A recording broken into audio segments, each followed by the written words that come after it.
Bahwa berdasarkan keterangan dari petugas KPK yang datang, bahwa beliau hanya ingin dimintai keterangan sebagai saksi.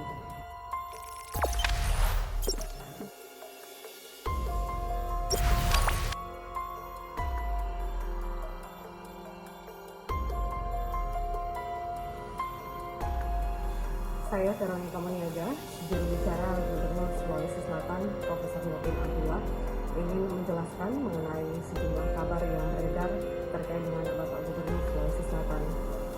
Jadi, Bapak Gubernur Sulsel sejauh ini tidak terlibat yang namanya proses atau operasi tangkap tangan, melainkan dijemput secara baik di rumah jabatan Gubernur pada dini hari ketika beliau sedang beristirahat bersama keluarga.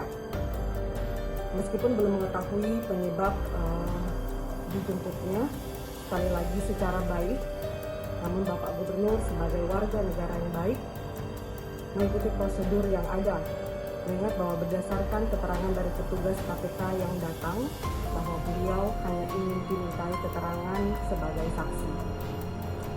Bapak Gubernur berangkat bersama satu ajudan, mengingat bahwa beliau juga kepala daerah dan tentunya dengan petugas KPK, tanpa disertai adanya penyitaan barang bukti karena memang tidak ada barang bukti yang dibawa serta dari rumah jabatan gubernur.